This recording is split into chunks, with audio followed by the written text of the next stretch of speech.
Dorothy Williams woke up at 5 in the morning. She always woke up early. This was something she learned in the army many years ago. Even though she was now 78 years old, her body still remembered the old habits. Her small apartment in Chicago was quiet. The sun had not come up yet. She sat on the edge of her bed for a moment. Her bones hurt. Her back was stiff. Getting old was not easy, but Dorothy had learned to be strong a long time ago. She had to be strong when she was young. She had to be strong when she was in the army. She had to be strong all her life. Dorothy walked slowly to her small closet. Her legs moved carefully. She did not want to fall. Inside the closet hung her old army uniform. It was the same uniform she wore during World War II. The uniform was over 80 years old now. The green color had faded. Some parts were worn thin. There were small holes in a few places. But Dorothy kept it clean and pressed. She took the uniform out of the closet. She held it up to the light from her window. She could see every detail. Every button was still there. Every patch was still in place. The most important patch showed her unit number. It said 6,888th Central Postal Directory Battalion. Not many people knew what this meant, but Dorothy remembered everything about that unit. Dorothy laid the uniform on her bed. She went to the bathroom to wash her face and brush her teeth. She looked at herself in the mirror. Her hair was gray and thin. Her face had many lines. Her eyes were not as bright as they used to be, but she could still see the young woman she used to be. The young woman who wanted to serve her country. She remembered when she first put on this uniform. She was only 19 years old then. It was 1943. America was fighting in World War II. Dorothy wanted to help. She wanted to do something important. Many young men were going to war. Dorothy and other young women wanted to help too, but it was not easy for black women to join the army then. Many people did not think black women should be soldiers. Many people did not think black women could do important jobs. But Dorothy was smart and strong. She passed all the tests. She was accepted into the Women's Army Corps. Dorothy put on her uniform slowly. First the pants, then the shirt, then the jacket. Each piece brought back memories. She remembered her first day of training. She remembered learning to march. She remembered learning to follow orders. She remembered the other women in her unit. They became like sisters to her. The uniform was too big for her now. She had been bigger and stronger when she was young. Now she was small and thin. But she still wore the uniform with pride. She made sure every button was in the right place. She made sure every crease was straight. Dorothy had an appointment at the VA hospital today. VA meant Veterans Affairs. It was a hospital for people who used to be in the Army, Navy, Air Force, or Marines. Dorothy went there for her medical checkups. She went there to get her medicine. She always wore her uniform when she went to the VA hospital. It made her feel proud. It reminded her of who she was. She made herself a cup of coffee and a piece of toast for breakfast. She ate slowly. She was not in a hurry. The bus would not come for another hour. Dorothy lived alone. Her husband had died 10 years ago. Her children lived far away. She did not see them very often. Sometimes she felt lonely. But she had her memories. She had her pride in her service. Dorothy looked at the pictures on her wall. There were photos of her in her uniform when she was young. There were photos of her unit. There were photos of her friends from the army. Many of those friends were dead now. Dorothy was one of the few left from her unit. This made her feel sad sometimes. But it also made her feel special. She was keeping their memory alive. At 7 o'clock, Dorothy put on her coat. It was October and the weather was getting cold in Chicago. She picked up her purse and her medical papers. She walked slowly to the bus stop. The bus stop was 2 blocks from her apartment. Walking was hard for her now. But Dorothy did not complain. She had walked much longer distances when she was in the army. The bus stop was crowded. Many people were going to work. Dorothy sat on the bench and waited. She noticed some people looking at her uniform. Some people smiled. They understood that she was a veteran. But some people looked confused. They did not understand why an old black woman was wearing an army uniform. A teenage boy stood near Dorothy. He was wearing headphones and looking at his phone. He glanced at Dorothy several times. Finally, he took off his headphones and spoke to his friend. "Look at that old lady," he said. "Why is she wearing that costume?" His friend laughed. "Maybe she thinks it's Halloween." Dorothy heard them, but she did not say anything. She had heard comments like this before. Some people did not understand. Some people did not know that black women had served in World War II. Some people thought only white men were soldiers in that war. The bus arrived. Dorothy stood up slowly. The teenage boys got on the bus first. They did not help her. Dorothy climbed the steps carefully. The bus driver was a middle-aged black man. He looked at Dorothy's uniform and smiled. "Good morning, ma'am," he said with respect. "Thank you for your service." Dorothy smiled back.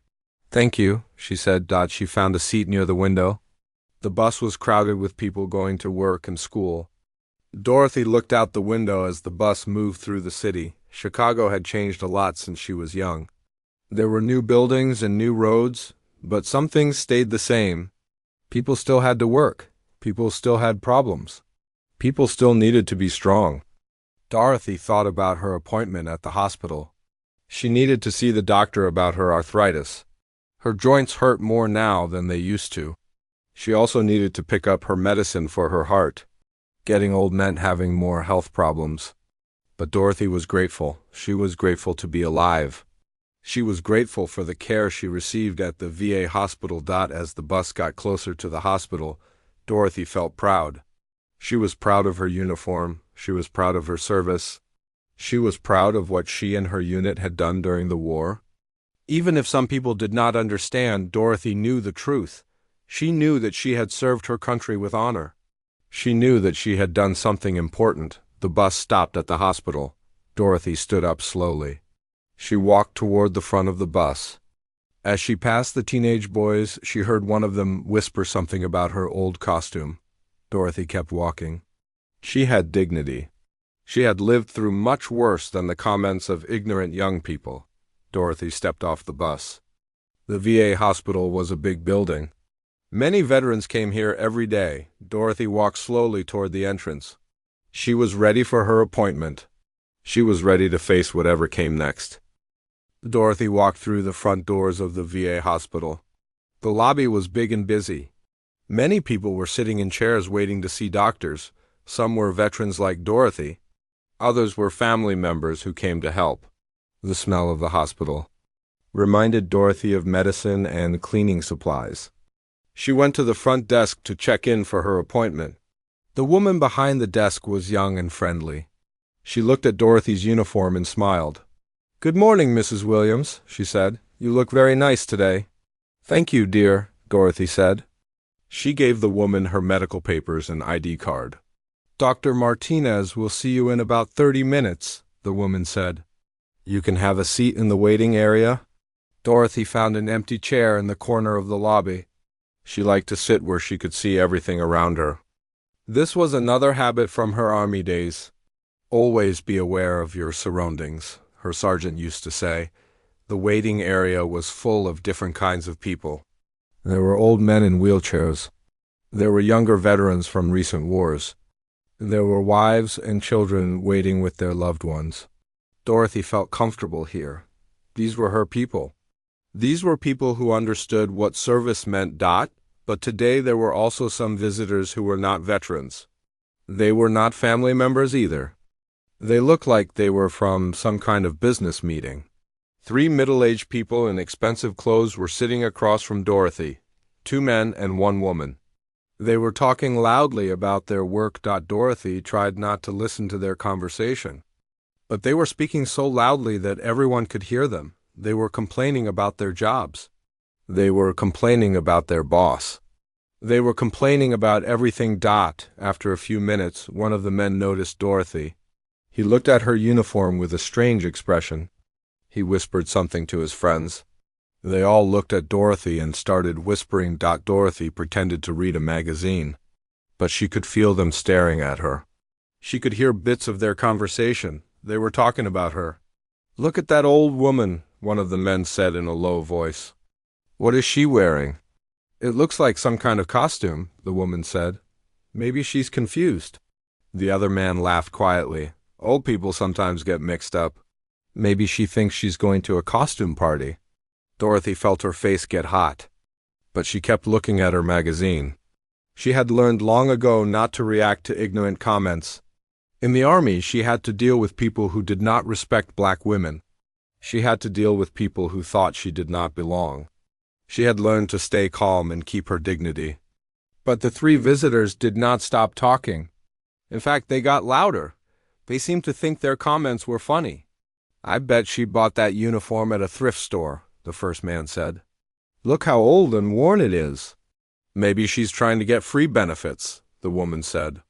"Some people will do anything for money." The second man joined in. "She's probably never been in the army. She just wants attention." Other people in the waiting room started to notice. Some of the real veterans looked angry. They knew Dorothy was one of them. They could tell by the way she sat, the way she carried herself, the way she wore her uniform with pride. An old white man in a Vietnam War cap stood up. He walked over to the three visitors. "Excuse me," he said firmly. "That lady is a veteran. You need to show some respect." The first man looked annoyed. "How do you know she's a veteran? Just because she's wearing some old costume?" "That's not a costume," the Vietnam veteran said. "That's a real uniform. And she's earned the right to wear it." The woman visitor rolled her eyes. "Come on, look at her. Does she look like she was ever in the army?" Women like that didn't serve in the military back then. This comment made several people in the waiting room very angry. A young female veteran stood up. She had served in Iraq. She knew about women in the military. "Women have been serving in the military for a long time," she said. "And black women have been serving since World War II. But the three visitors did not want to listen. They seemed to enjoy making trouble. "Oh, please," the second man said. "That old uniform is probably from a garage sale. She's just pretending to be a veteran." "Look at how faded and worn it is," the first man added. "If it was real, she would take better care of it." Dorothy felt tears starting to form in her eyes, but she held them back. She had cried enough tears in her life. She had cried when her friends died in the war. She had cried when she faced discrimination. She had cried when her husband died. But she would not cry now because of these ignorant people. The comments got worse. The visitors seemed encouraged by the attention they were getting. Some people in the waiting room were trying to defend Dorothy, but the visitors were not listening. "I bet she never left the United States," the woman said. "Real veterans went overseas to fight. She probably worked in a factory or something," the first man said. "And now she's pretending to be a soldier." An elderly black man with a Korean war cap could not stay quiet anymore. He walked over to Dorothy and sat in the chair next to her. "Ma'am," he said gently, "don't listen to them. They don't know what they're talking about." Dorothy looked at him and smiled sadly. "It's okay," she said quietly. "I've heard worse." But the Korean War veteran was angry. He stood up and faced the three visitors. "You people have no idea what you're talking about," he said loudly. "This woman served her country, and she deserves your respect." The first man laughed. "How do you know?" "Were you there with her?" "I know because I can recognize a real veteran," the Korean War veteran said. "And I know because women like her served with honor while people like you sat at home." The argument was getting louder. Other patients were getting upset. Some were trying to calm things down. Others were getting angry at the visitors. The woman visitor pointed at Dorothy's uniform. "Look at that thing. It's falling apart. If she really cared about her service, she would buy a new uniform." "Maybe she can't afford a new one," the second man said with fake sympathy. "Maybe that's why she's here trying to get free medical care." This comment made Dorothy's hands shake. She gripped her purse tighter. She thought about her friends from the 6,888th. She thought about the women who had died. She thought about all the sacrifices they had made. And she thought about how these people had no idea what they were talking about. A nurse came over to see what the noise was about. She looked at the arguing people and then at Dorothy. She could see that Dorothy was upset. "Is everything okay here?" the nurse asked. "These people are insulting this veteran," the Korean War veteran said, pointing at the visitors. The first man shrugged. "We're just wondering why someone would wear a fake uniform to a hospital." The nurse looked at Dorothy's uniform more carefully. She could see the patches and the unit insignia. She had worked at the VA hospital for 10 years. She knew real uniforms from fake ones. "Sir," she said to the man, "this is a real uniform, and this lady is a real veteran. I suggest you show some respect." But the visitors were not finished. They had started something and they wanted to continue. They seemed to enjoy causing trouble. The waiting room was now full of tension. Veterans were angry. Family members were uncomfortable. And Dorothy sat in the middle of it all, trying to maintain her dignity while her heart was breaking. She closed her eyes and thought about her sergeant from training. "Keep your head high," he used to say. "Never let them see you break." Dorothy opened her eyes and sat up straight. She would not let these people break her. She had survived too much to be broken by ignorant comments. But deep inside she felt sad. She felt sad that people still did not understand. She felt sad that her service was still not respected. The argument continued around her. More people joined in. The lobby was getting very noisy, and Dorothy sat quietly in the middle of it all, wearing her faded uniform with pride, even though her heart was hurting. The argument in the hospital lobby was getting louder and more angry.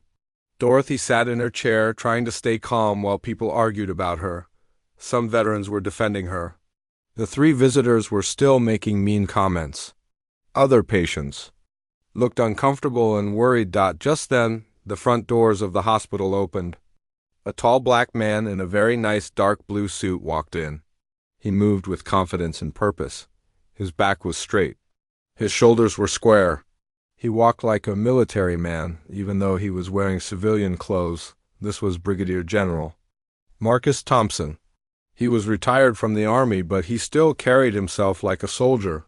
He was 65 years old and had served his country for over 30 years.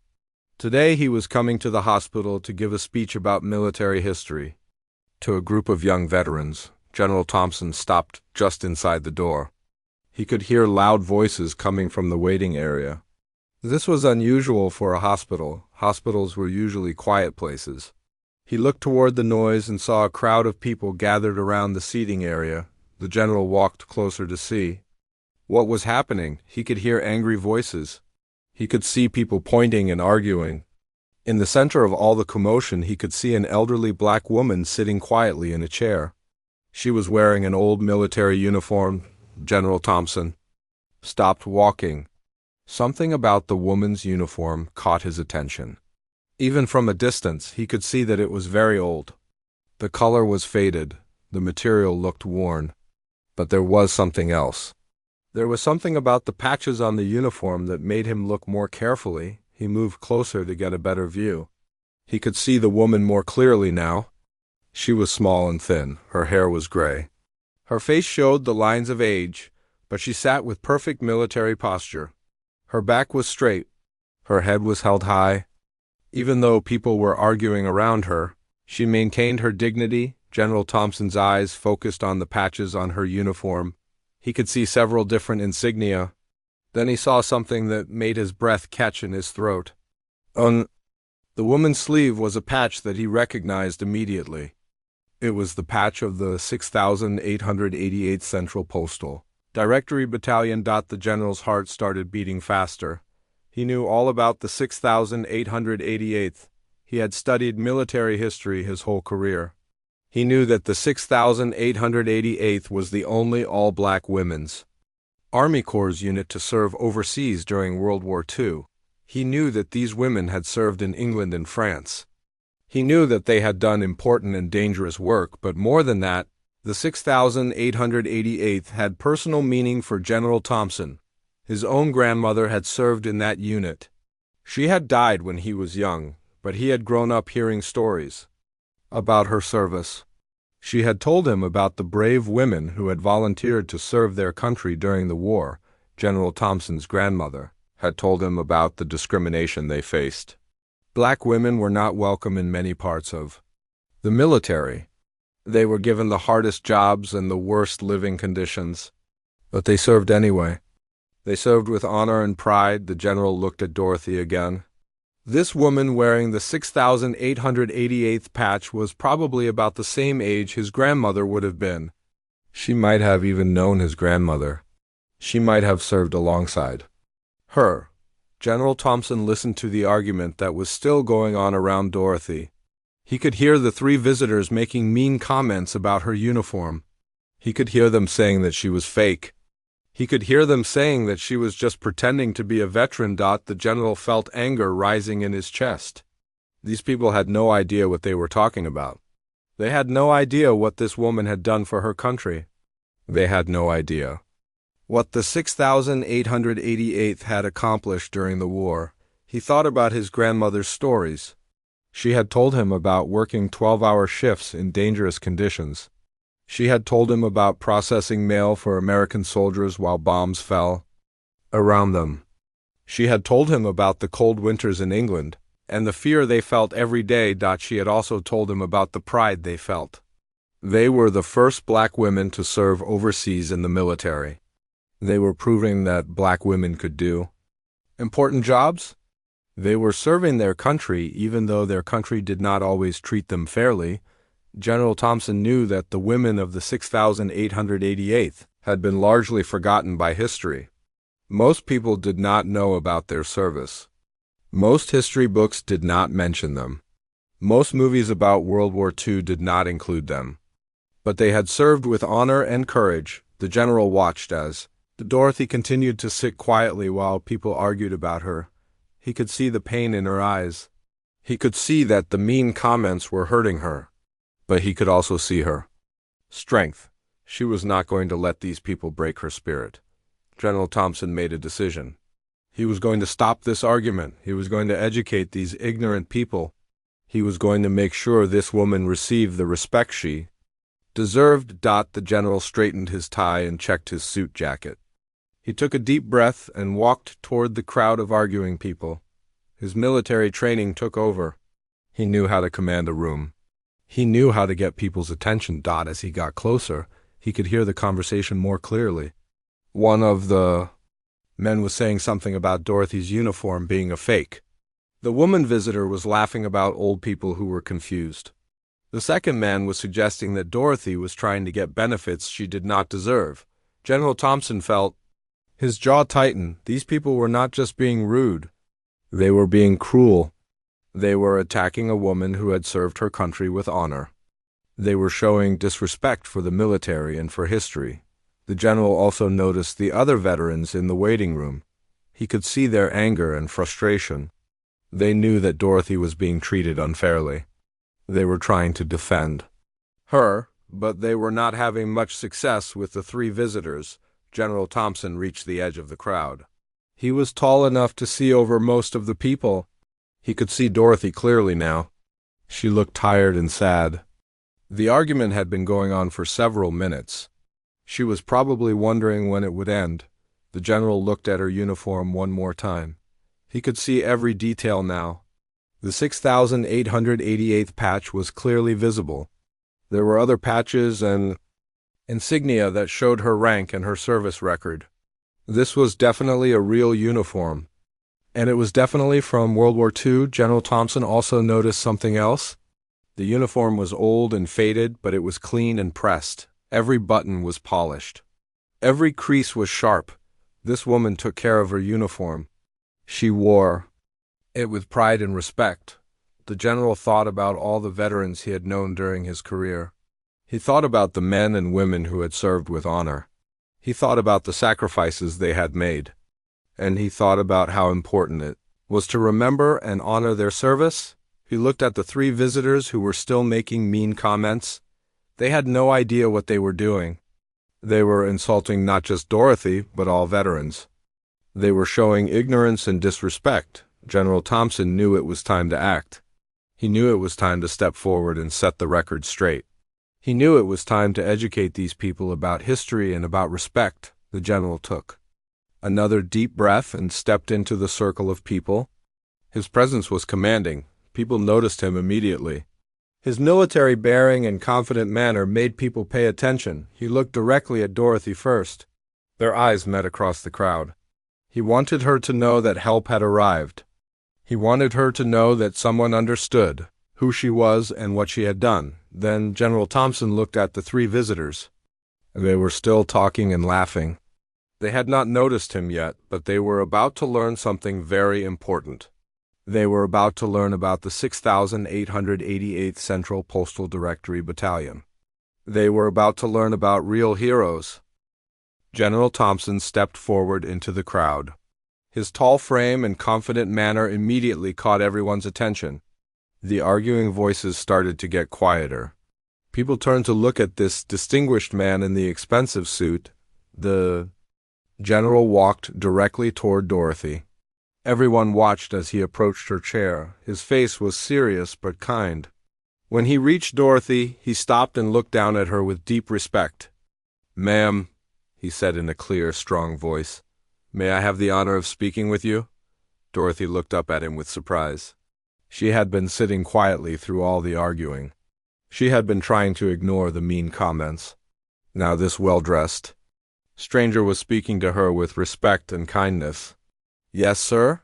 Dorothy said softly. General Thompson's eyes moved to the patches on Dorothy's uniform. He looked at each one carefully. Then his eyes stopped on the 6,888th patch. A small smile crossed his face. "Ma'am," he said, "would you allow me the privilege of recognizing your service to our country?" The whole waiting room became quiet. Everyone was listening now. The three visitors stopped their mean comments. The other veterans leaned forward to hear better. Even the hospital staff stopped what they were doing to watch. Dorothy looked confused. She did not understand what was happening. This man seemed to know something about her uniform, but she did not know who he was or why he was being so respectful. "I don't understand," Dorothy said quietly. General Thompson smiled gently. Then he turned to face the crowd of people around them. His voice became louder and more commanding. This was the voice he had used to address troops during his military career. "Ladies and gentlemen," he said, "I want to tell you about this remarkable woman sitting here." He pointed to Dorothy's uniform. "This woman is wearing the uniform of the 6,888th Central Postal Directory Battalion. Does anyone here know what that means?" The waiting room was completely silent. Most people shook their heads.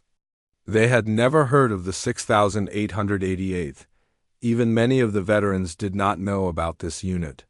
The 6,888th Central Postal Directory Battalion, General Thompson continued, was the only all-black Women's Army Corps unit to serve overseas during World War II. People in the crowd started to pay closer attention. This was real history. This was something important. "These women," the general said, looking at Dorothy with admiration, "volunteered to serve their country during a time when black women were not welcome in most parts of the military." The three visitors who had been making mean comments started to look uncomfortable. They were beginning to realize that they had made a big mistake. General Thompson continued his explanation. The women of the 6,888th were sent to England and France. Their job was to sort and deliver mail to American soldiers fighting in the war. He paused and looked around the room. Now, you might think that sorting mail is not very important, but you would be wrong. Mail from home was the most important thing to soldiers fighting far from their families. Dorothy listened with growing amazement. This stranger seemed to know all about her unit. He seemed to understand what they had done during the war. When the 6,888th arrived in Europe, the general continued, they found a huge problem. There were millions of pieces of mail that had not been delivered. Some letters were 2 years old. Soldiers were not getting news from their families. Families were not hearing from their sons and husbands. The crowd was completely focused on the general's words. This was a story they had never heard before. The military leaders said it would take 2 years to sort through all the mail, General Thompson said. But the women of the 6,888th did it in 6 months. He looked directly at Dorothy. These women worked 12 hours a day, 7 days a week. They worked in buildings with no heat during the cold European winter. They worked during air raids when German bombs were falling around them. Dorothy felt tears starting to form in her eyes. But these were not tears of sadness. These were tears of pride and gratitude. Finally, someone was telling the true story of what she and her friends had done. The general turned back to the crowd. The women of the 6,888th did not just sort mail. They boosted the morale of hundreds of thousands of American soldiers. They connected families. They gave hope to men who were fighting and dying far from home. One of the younger veterans in the waiting room raised his hand. "Sir, how do you know all this?" General Thompson smiled. "I am Brigadier General Marcus Thompson, retired. I have studied military history my whole career. But more than that, my own grandmother served in the 6,888th alongside women like this." He looked at Dorothy again. "My grandmother told me stories about the courage and dedication of the women in her unit. She told me about their service and their sacrifice." The three visitors who had been making mean comments were now looking very embarrassed. They had called Dorothy's uniform a fake. They had said she was pretending to be a veteran. They had been completely wrong. The first man cleared his throat nervously. We didn't know," he said quietly. General Thompson looked at him with stern eyes. "That's exactly the problem," he said. "The service of the 6,888th has been forgotten by history. These women served with honor and courage, but most people don't know about them." He turned back to Dorothy. "Ma'am, would you mind telling us your name and a little about your service?" Dorothy wiped her eyes and sat up straighter. "My name is Dorothy Williams," she said in a stronger voice. "I served in the 6,888th from 1943 to 1946. The general nodded with respect. "Where did you serve, Mrs. Williams?" "I was stationed in Birmingham, England first," Dorothy said. "Then we went to Rouen, France, and finally to Paris." General Thompson smiled. "Those were exactly the three locations where the 6,888th served. Mrs. Williams, you and your unit processed over 17 million pieces of mail during your service." Dorothy's eyes got wide. "I never knew the exact number," she said. 17 million pieces of mail," the general repeated loudly so everyone could hear. "Think about that. 17 million connections between soldiers and their families. 17 million pieces of hope and love delivered during the darkest time in world history." The waiting room was completely silent. People were amazed by what they were hearing. Many had never heard this story before. An older white woman in the crowd raised her hand. "Why don't we know about this? Why isn't this taught in schools?" General Thompson nodded. "That's a very good question. The service of the 6,888th was classified for many years. And unfortunately, the contributions of black women during World War II have often been overlooked by historians." He looked around the room. "That's why it's so important to honor veterans like Mrs. Williams. That's why it's so important to listen to their stories and learn from their experiences." The woman visitor who had been making mean comments stepped forward. She looked very ashamed. "Mrs. Williams," she said quietly, "I owe you a sincere apology. I said terrible things about you and your uniform. I was completely wrong." The two men who had been with her also came forward. They both looked embarrassed and sorry. "Ma'am," the first man said, "we are very sorry. We had no idea about your service. We were ignorant and disrespectful." Dorothy looked at them with dignity. "I accept your apologies," she said simply. General Thompson put his hand gently on Dorothy's shoulder. "Mrs. Williams, it has been an honor to meet you. You and your sisters in the 6,888th are true American heroes."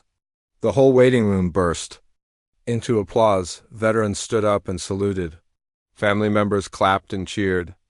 Hospital staff joined in the applause. Dorothy sat in her chair, overwhelmed by the attention and respect. For so many years, her service had been ignored or forgotten. Now, finally, people were learning the truth about what she and her unit had accomplished. The applause continued for several minutes. People came forward to shake Dorothy's hand and thank her for her service. The atmosphere in the waiting room had completely changed from anger and argument to respect and gratitude. The applause in the hospital waiting room went on for several minutes. Dorothy sat in her chair, overwhelmed by all the attention. She had never experienced anything like this before. For most of her life, people either ignored her service or did not know about it. Now she was being treated like a hero. When the applause finally stopped, people did not go back to their seats. They stayed around Dorothy, wanting to talk to her and learn more about her experiences. Young veterans asked her questions about World War II. Older veterans shared their own stories of service. A nurse came over to the group. "Mrs. Williams," she said, "I'm so sorry about what happened earlier. Those people should never have treated you that way." Dorothy smiled at the nurse. "It's okay, dear. Not everyone knows about the 6,888th, but now more people do." The hospital administrator heard about what had happened in the waiting room. She came out of her office to meet Dorothy personally. The administrator was a middle-aged woman who had great respect for veterans. "Mrs. Williams," the administrator said, "on behalf of this entire hospital, I want to apologize for the treatment you received today. This should never have happened." She continued, "I want you to know that you will always receive the highest level of care and respect at this hospital. Your service to our country deserves nothing less." General Thompson was still standing near Dorothy. He had been watching the reaction of everyone in the waiting room. He was pleased to see how people's attitudes had changed once they learned the truth about Dorothy's service. "Mrs. Williams," the general said, "I hope you don't mind me asking, but do you ever speak to groups about your experiences in the 6,888th? Dorothy shook her head.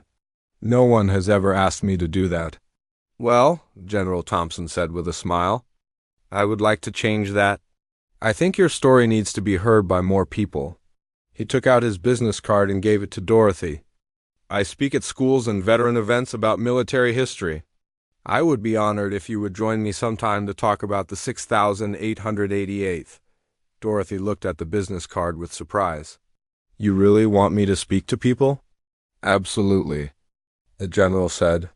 "Your story is an important part of American history. People need to hear about the courage and dedication of the women in your unit." A young female veteran who had been listening to the conversation stepped forward. "Mrs. Williams, I'm a veteran of the Iraq War. I never knew that black women served overseas in World War II. Your story is inspiring to me. Dorothy smiled at the young woman. "What's your name, dear?" "I'm Sergeant Lisa Johnson," the young woman said. "I served 2 tours in Iraq as a military police officer." "Thank you for your service, Sergeant Johnson," Dorothy said. "Women in the military have come a long way since my time." "That's because of women like you," Sergeant Johnson replied. "You and the other women in the 6,888th paved the way for women like me." The 3 visitors who had insulted Dorothy earlier were still in the waiting room. They had been standing quietly in the background, listening to all the conversations. Finally, they approached Dorothy again. The woman spoke first. "Mrs. Williams, I know we already apologized, but I want to say something else. What we did today was wrong. We were ignorant and cruel." She paused, looking very emotional. "My own grandfather was a veteran of World War II. He would be ashamed of how I acted today." "You deserve so much better," the first man nodded. "Ma'am, is there anything we can do to make up for our behavior? We feel terrible about what we said."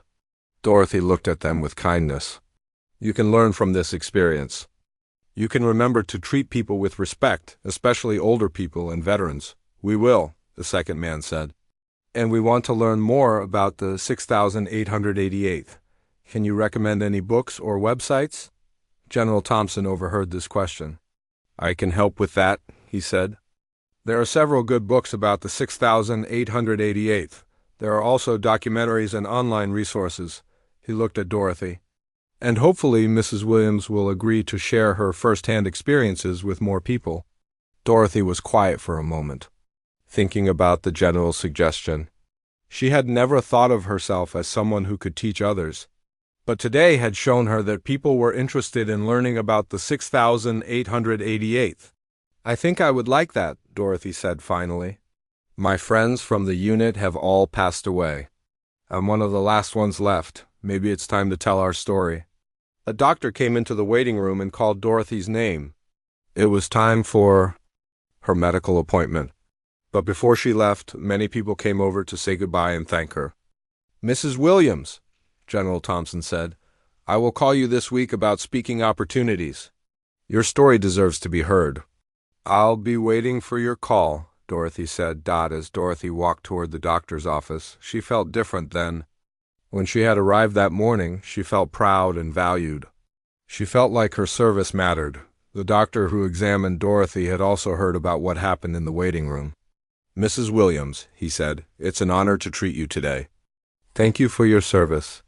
During her appointment, Dorothy found herself talking more than usual. She told the doctor about her time in the 6,888th. She told him about the work they did and the challenges they faced. The doctor listened with great interest. When Dorothy's appointment was finished, she walked back through the waiting room. Many of the same people were still there. They smiled and waved at her. Some called out, "Thank you for your service," as she passed. General Thompson was still in the hospital. He had stayed to give his planned speech to a group of young veterans. After his speech, he found Dorothy in the lobby. "Mrs. Williams," he said, "I hope today's experience hasn't been too overwhelming for you." Dorothy smiled. "It's been one of the best days I've had in a long time. For years, I felt like my service didn't matter, like no one cared about what we did in the 6,888th. Your service absolutely matters," the general said firmly, "and after today, more people know about it." Over the next few weeks, Dorothy's life changed dramatically. General Thompson kept his promise and called her about speaking opportunities. Dorothy agreed to speak at a high school about women's contributions to World War II. At first, Dorothy was nervous about speaking to a large group. But when she started telling her stories, the words came easily. The students were fascinated by her experiences. They asked many questions and thanked her for sharing her history with them. News about Dorothy's story spread through the community. A local newspaper wrote an article about her, and the 6,888th. A television station did a feature story about her service. People started to recognize her when she went out in public, but the most meaningful change for Dorothy was the respect she now received when she wore her uniform. People would stop her on the street to thank her for her service. Veterans would salute her. Children would ask their parents about her uniform and learn about the 6,888. Dorothy started speaking regularly at schools, veteran events, and community gatherings. She talked about the women of the 6,888th and their important contributions to the war effort. She talked about facing discrimination and serving with dignity. Each time Dorothy told her story, she felt like she was honoring the memory of her friends from the unit. The women who had served with her and died over the years were finally being remembered and celebrated. The 3 visitors who had insulted Dorothy that day at the hospital also followed through on their promise to learn more. They read books about the 6,888th. They attended one of Dorothy's speaking events. They became advocates for recognizing the contributions of Black women veterans. General Thompson became a close friend to Dorothy. He often introduced her at speaking events. He helped her connect with historians and documentary filmmakers who wanted to record her stories. Dorothy lived for several more years, becoming a respected voice for veteran recognition and historical education. She received awards and honors for her service and her advocacy work. But most importantly, she lived to see the story of the 6,888th become part of the recognized history of World War II. When Dorothy passed away at the age of 85, her funeral was attended by hundreds of people. Veterans from all wars came to honor her. Students she had spoken to came to pay their respects. Community leaders praised her contributions to education and veteran advocacy. General Thompson spoke at Dorothy's funeral. "Dorothy Williams was a hero twice," he said. First, when she served her country in the 6,888th Central Postal Directory Battalion during World War II, and second, when she spent her final years making sure that service was remembered and honored. Dorothy's old uniform was displayed at her funeral with all its faded patches and worn fabric. But now everyone who saw it understood what it represented. It represented courage, service, and the determination to serve one's country with honor, even in the face of discrimination and disrespect. The day that started with cruelty and ignorance in a hospital waiting room had ended up changing many lives. Dorothy found her voice and her purpose. The three visitors learned about respect and history. The community learned about the forgotten contributions of the 6,888th and the legacy of the women who served in that unit was finally given the recognition it deserved. Dorothy's story became a reminder that heroes come in many forms and that everyone deserves to be treated with dignity and respect, especially those who have served their country with honor.